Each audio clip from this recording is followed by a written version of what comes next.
ओम गुरुर्ब्रह्मा गुरुर्विष्णु गुरुदेवो महेश्वरः गुरुः साक्षात् परब्रह्म तस्मै श्री गुरवे नमः। कठोपनिषद हेमराज नचिकेता को बता रहे हैं कि ब्रह्म प्राप्ति का मार्ग इतना कठिन क्यों है।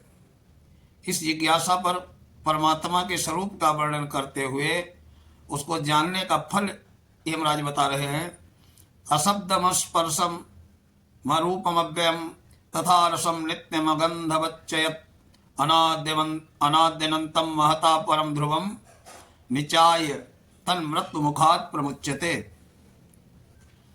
इस मंत्र में उस परब्रह्म परमात्मा को प्राकृत शब्द स्पर्श रूप रस गंध से रहित बतलाकर यह दिखलाया गया है कि सांसारिक विषयों को ग्रहण करने वाली इंद्रियां वहां पहुंच ही नहीं सकती। वे नित्य अविनाशी अनादि और असीम हैं।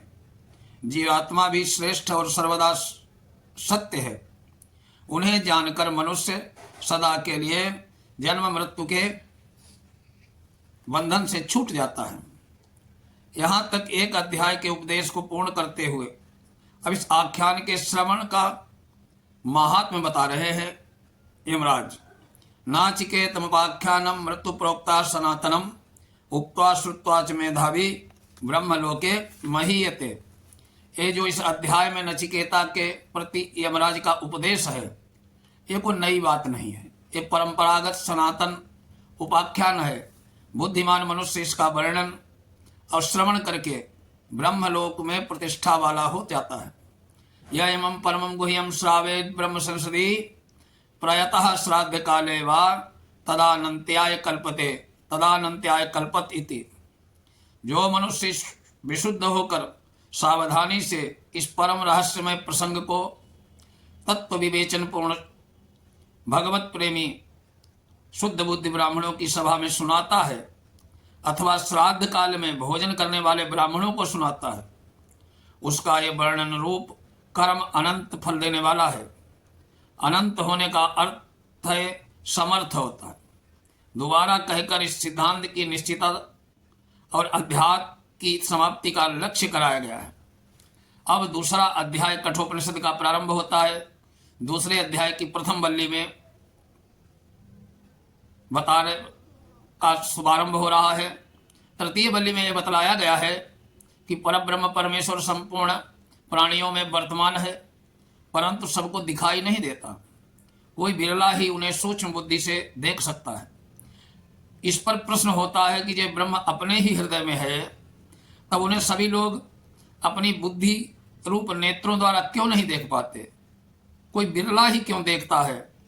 इस पर यमराज कहते हैं कि परांचिखानि वितरणं स्वयंभू तस्मात् परां पश्यति नान्तरात्मन् कश्चित् धीरः प्रत्यगात्मानमैक्ष दावृत्त चक्षुर्मृतत्वमीक्षन्। यमराज कहते हैं कि शब्द स्पर्श रूप रसगंध इंद्रियों के सभी स्थूल विषय बाहर है। इसका यथार्थ ज्ञान कराने के लिए इंद्रियों की रचना हुई, क्योंकि इनका ज्ञान हुए बिना न तो मनुष्य किसी विषय के स्वरूप और गुण को ही जान सकता है और न उनका यथायोग्य त्याग और ग्रहण करने के भगवान के इंद्रिय निर्माण के उद्देश्य को सिद्ध करने के लिए उनके द्वारा नवीन शुभ कर्मों का संपादन ही कर सकता है। इंद्रिय निर्माण इसलिए है कि मनुष्य इंद्रियों के द्वारा स्वास्थ्यकर सुबुद्धिदायक विशुद्ध विषयों को ग्रहण करके सुखमय जीवन बिताते हुए परमात्मा की ओर अग्रसर हो। इसीलिए स्वयं भू भगवान ने इंद्रियों का मुख बाहर की ओर बनाया, परंतु विवेक के अभाव में अधिकांश मनुष्य इस बात को नहीं जानते और विषयासक्ति बस उन्मत्त की भांति आपत्रमणीय परिणाम में भगवान से हटाकर दुख शोकमय नरकों में पहुंचाने वाले अशुद्ध विषय भोगों में ही रचे पचे रहते हैं। वे अंतर्यामी परमात्मा की ओर देखते ही नहीं। कोई बिरला ही बुद्धिमान मनुष्य ऐसा होता है जो सत्संग स्वाध्याय भगवत कृपा के भगवत कृपा से अशुद्ध विषय भोगों की परिणाम दुखता को जानकर अमृत स्वरूप परमात्मा को प्राप्त करने की इच्छा से इंद्रियों को बाह्य विषयों से लौटाकर उन्हें भगवत संबंधी विषयों में लगाकर अंतरात्मा को, अंतर्यामी परमात्मा को देखता है। पराचह कामा ननुयंति बाला स्ते मृत्योर्यंति विततस्य पासम अथ धीरा अमृतत्वं विदित्वा ध्रुवमध्रुवम वेश्य न प्रार्थयन्ते। जो बाह्य विषयों की चमक दमक आपात रमणीयता को देखकर उनमें आसक्त रहते हैं, उनके पाने और भोगने में ही दुर्लभ एवं अमूल्य मनुष्य जीवन को खो देते हैं। वे मूर्ख हैं। निश्चय ही वे सर्वकाल कालव्यापी मृत्यु के पास में बंध जाते हैं। दीर्घ काल तक नाना प्रकार की योनियों में जन्म धारण करके बार बार जन्मते और मरते हैं। परंतु जो बुद्धिमान हैं वे इस विषय पर गहराई से यूं विचार करते हैं कि इंद्रियों के भोग तो जीव को दूसरी योनियों में भी मिल जाते हैं। मनुष्य शरीर उन सबसे विलक्षण है। इसका वास्तविक उद्देश्य विषय भोग कभी नहीं है। इस प्रकार विचार करने पर जब यह बात उसकी समझ में आ जाती है कि इसका उद्देश्य अमृत स्वरूप नित्य पर ब्रह्म परमात्मा को प्राप्त करना है और वो इसी शरीर से प्राप्त किया जा सकता है, तब वे सर्वतोभाव से उसी की ओर लग जाते हैं। विषय भोगों के लिए बहुत से पशुओं का भी जन्म शरीर है, लेकिन परमात्मा को प्राप्त करने के लिए तो मनुष्य शरीर ही है। फिर वे इस विनाशशील जगत के क्षणभंगुर भोगों को प्राप्त करने की इच्छा ही नहीं करते। इनसे सर्वथा विरक्त होकर सावधानी के साथ परमार्थ के साधन में लग जाते हैं।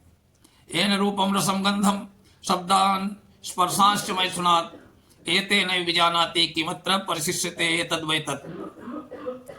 शब्द स्पर्श रूप रस गंधात्मक सब प्रकार के विषयों का और स्त्री सहवास आदि के होने वाले सुखों का मनुष्य जिस परम देव से मिली हुई ज्ञान शक्ति के द्वारा अनुभव करता है, उन्हीं की दी हुई शक्ति से इनकी क्षणभंगुरता को देखकर वो ये भी समझ सकता है कि इन सब में ऐसी कौन सी वस्तु है जो यहाँ शेष रहेगी। विचार करने पर यही समझ में आता है कि सभी पदार्थ प्रतिक्षण बदलने वाले होने से विनाशशील हैं। इन सबसे परम कारण एकमात्र परब्रह्म परमेश्वर ही नित्य है।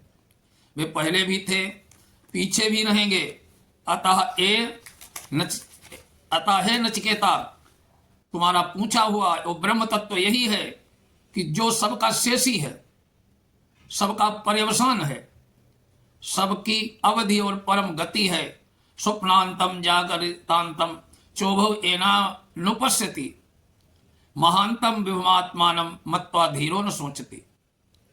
जिस परमात्मा के सहयोग से ये जीवात्मा स्वप्न में और जगत में होने वाली समस्त घटनाओं का बारंबार अनुभव करता रहता है, इन सबको जानने की शक्ति इसको जिस पर ब्रह्म परमेश्वर से मिली है, जिसकी कृपा से इस जीव को उस परमात्मा की विज्ञान शक्ति का एक अंश प्राप्त हुआ है, उस सब की अपेक्षा महान सदा सर्वदा सर्वत्र व्याप्त परब्रह्म परमात्मा को जानकर धीर पुरुष कभी किसी भी कारण से किंचन मात्र भी शोक नहीं करते। यमं मध्युदम वेद आत्मानं जीवमंतिकात् ईशानं भूत भव्यस्य न ततो बीजगुप्सते एतद्वै तत्। जो साधक सबको जीवन प्रदान करने वाले, जीवों के परम जीवन, उन्हें उनके कर्मों का फल भुगतने वाले, भूत वर्तमान और भावी जगत का एकमात्र शासन करने वाले उस परम ब्रह्म परमेश्वर को इस प्रकार समझ लेता है कि वो अंतर्यामी के रूप में निरंतर मेरे शरीर समीप मेरे हृदय में स्थित है, और इससे स्वाभाविक है वो अनुमान कर लेता है कि इसी प्रकार वे सर्वनियंता परमात्मा सबके हृदय में स्थित हैं। फिर वो उनके इस महिमामय स्वरूप को कभी नहीं भूल सकता। इसीलिए वो कभी किसी की निंदा नहीं करता, किसी से भी घृणा या द्वेष नहीं करता। हे नचिकेता, तुमने जिस ब्रह्म के विषय में पूछा था, ये यही है जिसका मैंने ऊपर वर्णन किया है। अब वे बतलाते हैं कि ब्रह्मा जी से लेकर स्थावर पर्यंत समस्त प्राणी उस पर ब्रह्म परमेश्वर से ही उत्पन्न हुए हैं। अतः जो कुछ भी है सब उन्हीं का रूप विशेष है, उनसे भिन्न यहाँ कुछ भी नहीं है, क्योंकि इस संपूर्ण जगत के अभिन्न निमित्रोपादान कारण एकमात्र परमेश्वर ही हैं, वे ही अनेक रूपों में स्थित हैं। श्री परमात्मा ने नमः। आगे का व्याख्यान अगले वीडियो में। ओम नमः शिवाय।